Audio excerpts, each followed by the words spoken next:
The quantum resonance detector chirped for the third time that morning, pulling Dr. Lyra Harrison's attention away from her microscope. She brushed a strand of silver-streaked black hair from her face and frowned at the readout. The energy signatures coming from the asteroid belt shouldn't have been fluctuating this dramatically. Station. Analyze temporal variance in Sector 7.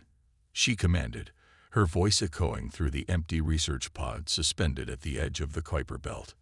Temporal variance exceeds normal parameters by 327%.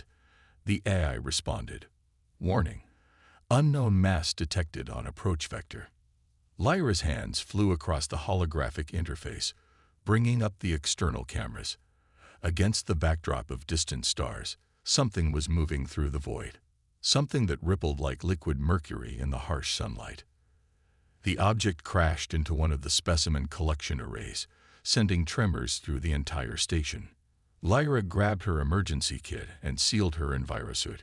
Standard protocol demanded she wait for the security team from Titan, but 20 years of xenobiological research had taught her that sometimes protocol had to bend. When she reached the impact site, her helmet lights revealed not a meteorite or space debris, but a semi-transparent pod about the size of a small car. Its surface pulsed with bioluminescent patterns that made her detector screech in protest. "My God," she whispered, recognizing the organic technology from her studies. Nixian design.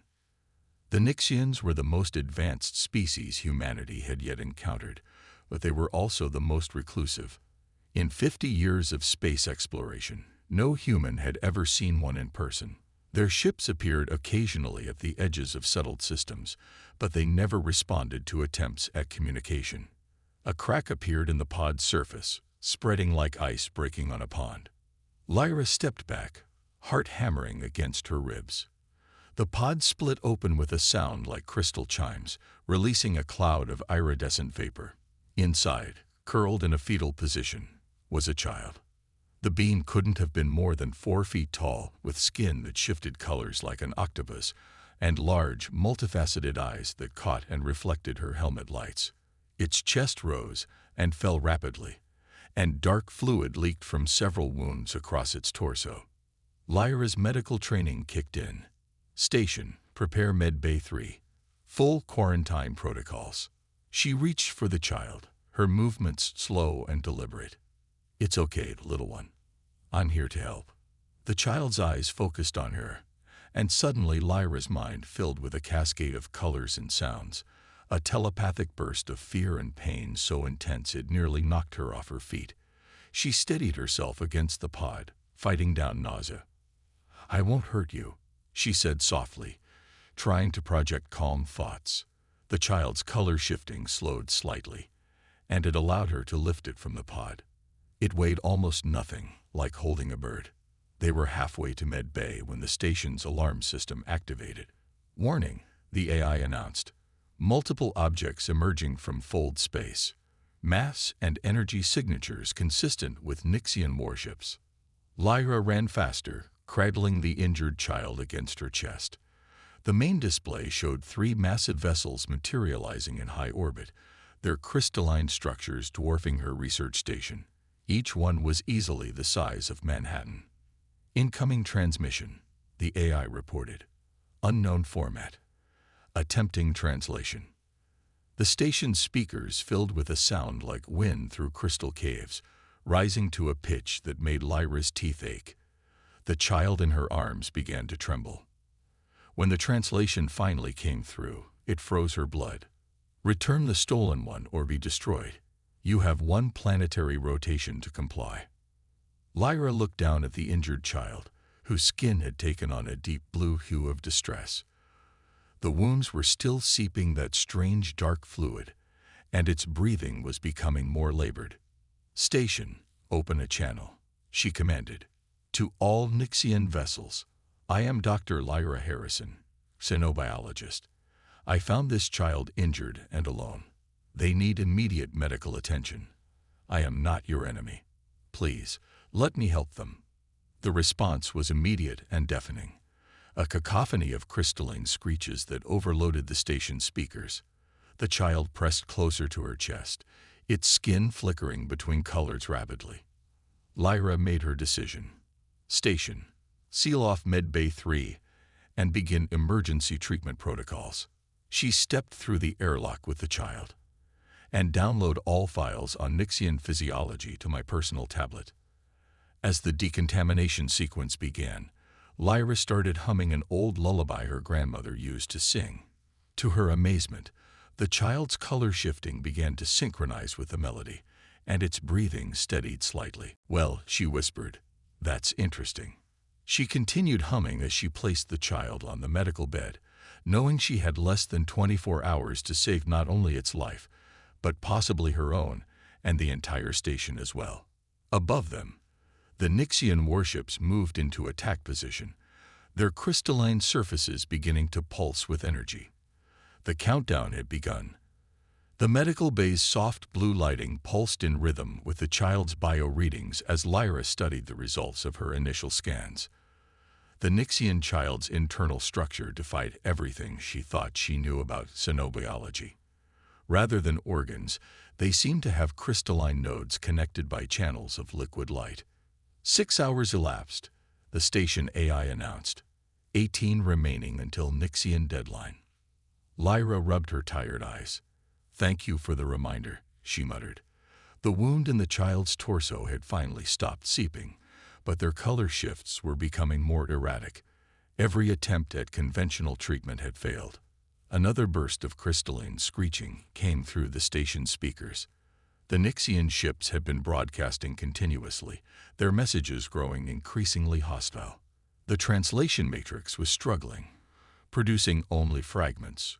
Surrender, thief, consequences. The child stirred on the medical bed, their skin rippling with patterns of distress. Lyra reached out instinctively and began humming the lullaby again. Just like before, the child's colors started synchronizing with her voice. "Wait a minute," Lyra whispered, an idea forming. She pulled up the frequency analysis of her humming and compared it to the Nixian transmissions. There was a pattern there, something about the harmonic resonance. Station. Analyze all Nixian communications. Compare sound wave patterns to human musical scales. The AI worked for several seconds. Analysis complete. Nixian language appears to operate on mathematical principles similar to musical notation. Each color shift in their communication corresponds to a specific frequency. Lyra's heart raced. Can you create a translation matrix based on musical frequencies rather than traditional linguistic patterns? Attempting conversion. The AI paused. New matrix online. Warning. Translation will be approximate. Lyra took a deep breath and began humming again, this time letting the AI modulate her voice into the crystalline frequencies of Nixian speech.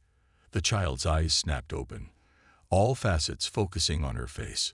A wave of images and emotions washed over her mind. Stars spinning, crystal ships shattering, running, hiding, fear. But underneath it all was a name, or something like a name. Resonance of Dawn. "Hello, Dawn," Lyra said softly, using the shortened version that her human mind could grasp. "I'm Lyra. Can you tell me what happened to you?" The child's skin shifted through a complex pattern of blues and silvers. The AI translated, pursued. "The Discord seeks to weaponize our song. They would turn our voice into destruction." Before Lyra could respond, the station shuddered. One of the Nixian ships had fired a warning shot, the energy beam passing close enough to disrupt their shields. "Dr. Harrison," the AI announced, "incoming transmission from Titan Security Force. They are responding to our distress signal but will not arrive for 12 hours. Dawn's skin paled to an almost transparent state. "They are here. The Discord found me." "Which ones are the Discord?" Lyra asked, pulling up the external view. All 3 ships looked identical to her. Instead of answering directly, Dawn began to sing. The sound was unlike anything Lyra had ever heard. Pure, crystalline notes that made the air itself seem to vibrate. The medical equipment went haywire, and Lyra felt a strange resonance in her bones. On the display, one of the Nixian ships suddenly changed color, its crystalline surface revealing a subtle red tint that had been invisible before. "The discord hides their true nature," Dawn transmitted. "They corrupt our songs, turn harmony to weapons. The others pursue them, but also me. They fear what the discord would do with my gift." Lyra looked at the readings from Dawn's song. The harmonics were incredibly complex, operating on quantum levels she barely understood. If someone found a way to weaponize that power. Another blast rocked the station. "Shield integrity at 60%, the AI reported. Dawn's skin rippled with panic patterns. "They will destroy everything to reach me. I should surrender." "No." Lyra's voice was firm. "I don't fully understand what's happening, but I won't hand you over to people who want to hurt you." She pulled up the station's communication array. "If music is your language, then maybe it's time for your people to hear a new song." She began to work quickly, combining her knowledge of xenobiology with what she'd learned about Nixian harmonics. If she could find the right frequency, the right pattern of sound and light, maybe she could make them understand. "Dawn, I need your help," she said. "I want to show them something they've never seen before. How humans and Nixians can create harmony together." The child's skin shifted to a deep purple of curiosity. Outside, the three massive ships moved closer, their weapons charging. They had 15 hours left until the deadline, but Lyra suspected they wouldn't wait that long. It was time to conduct the strangest symphony of her life, with the fate of two species hanging on every note. The station's lights dimmed as she diverted power to the communications array. "Station, prepare to broadcast on all frequencies." "And Dawn." She smiled at the alien child. "Let's show them what your voice can really do." In the darkness of space, the first notes of their duet began to play, rippling out toward the waiting ships like waves in a cosmic ocean. Their combined song rippled through space, human voice, and Nixian harmonics intertwining in ways never before heard in the galaxy. Lyra's throat was raw from maintaining the complex tones, but she didn't dare stop. Dawn's crystalline form had begun to glow with an inner light that pulsed in time with their melody. The response from the ships was immediate.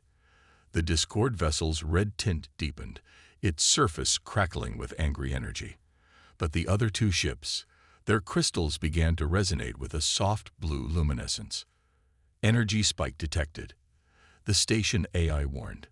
"The Discord vessel is charging weapons." Dawn's song changed, becoming more urgent.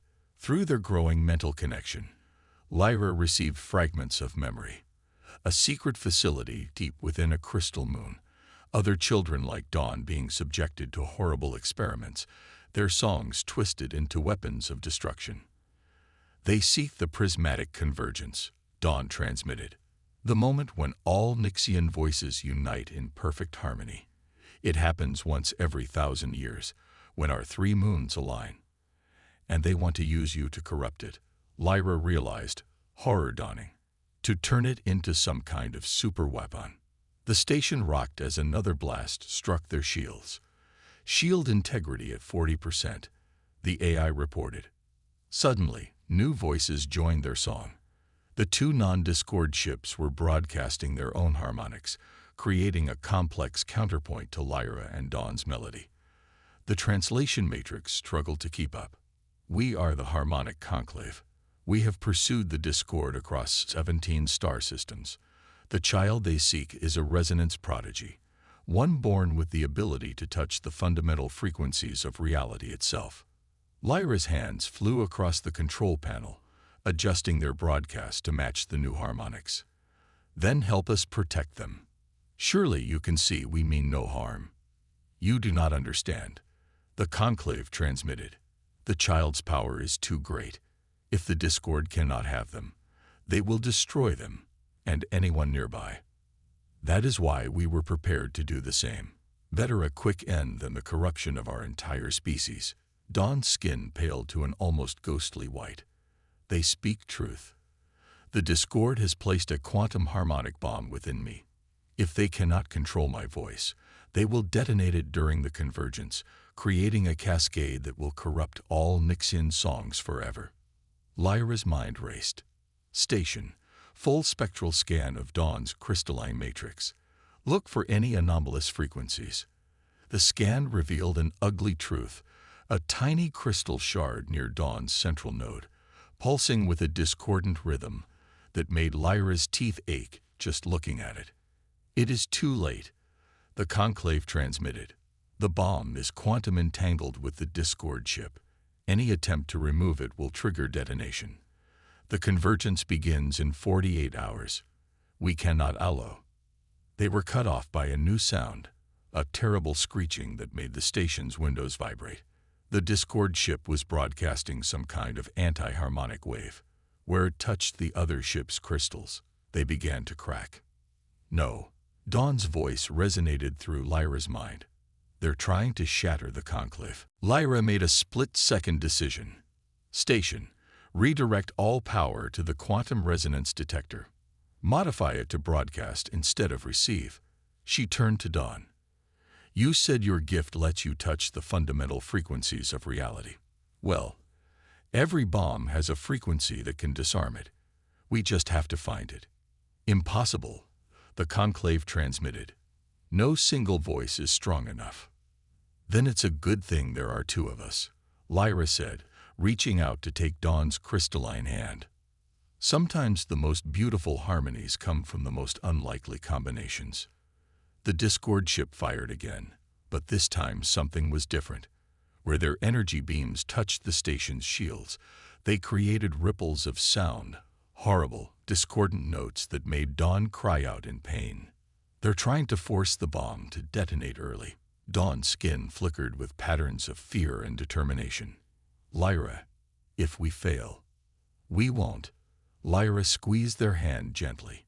You trusted me when you were hurt and afraid. Trust me now. Let me hear your true voice, and I'll add mine to it. Together, we'll find the rhythm that sets you free. As the Discord ship charged for another attack, Lyra and Dawn began to sing again. This time, they weren't trying to communicate or defend. They were seeking something deeper, a resonance that existed in the space between atoms, in the quantum foam of reality itself. The station's instruments overloaded one by one as their combined voice grew stronger. In space, visible waves of sound began to ripple outward, carrying impossible harmonies to the waiting ships. And somewhere within Dawn, a tiny crystal shard began to vibrate in response. The quantum harmonics of their combined song filled every molecule of the station. Lyra's entire body vibrated with the effort of maintaining the complex frequencies, but she refused to stop. Through their joined hands, she could feel Dawn's crystalline structure resonating in perfect harmony with her voice. Warning, the station AI announced, its voice distorting under the strain of the sonic waves. Multiple hull breaches detected. Structural integrity at critical levels. The Discord ship's attack intensified, their weapons now firing in rhythmic patterns designed to disrupt Lyra and Dawn's song. Each blast sent shockwaves of anti-harmonic energy through the station, like nails on a cosmic chalkboard. Lyra, Dawn transmitted, their skin flickering with exhaustion, the bomb. It's beginning to resonate, but the frequency isn't quite right. We need something more. Through their mental connection, Lyra could feel it too. The discordant crystal shard pulsing with malevolent energy, almost but not quite matching their harmonic pattern. They were close, so close, but missing some crucial element. The Conclave ships, their crystalline surfaces still cracking under the Discord's assault, added their voices to the symphony. The translation matrix struggled to convert their transmission. We begin to understand. The human's voice, it contains frequencies we have never encountered. Emotional resonances that defy our mathematical models.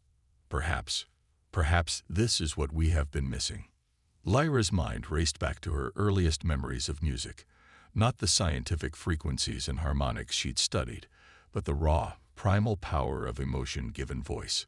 Her grandmother's lullabies, sung not with perfect pitch, but with perfect love. Dawn, she gasped between notes, stop trying to match my frequencies exactly. Listen to what's beneath them. Feel what's between the notes. The child's multifaceted eyes widened in understanding. Their song changed, becoming less mathematically perfect, but somehow more real. Where their voices had been weaving parallel lines, they now began to blend and merge in ways that defied physics. The Discord ship launched a final, desperate attack. The beam struck the station directly, shearing off an entire section of the research pod. Emergency force fields snapped into place as atmosphere vented into space. But in that moment of crisis, something extraordinary happened. The violent decompression created new frequencies, chaotic and wild, that collided with Lyra and Dawn's song. The result was a harmony that none of them could have planned, the perfect fusion of order and chaos, science and soul. The bomb crystal inside Dawn began to glow. Now, Lyra poured everything she had into one final note, not from her research or training, but from the deepest part of her heart. Dawn's voice joined hers, their combined frequencies spiraling up and up until it reached quantum levels. The crystal shard shattered.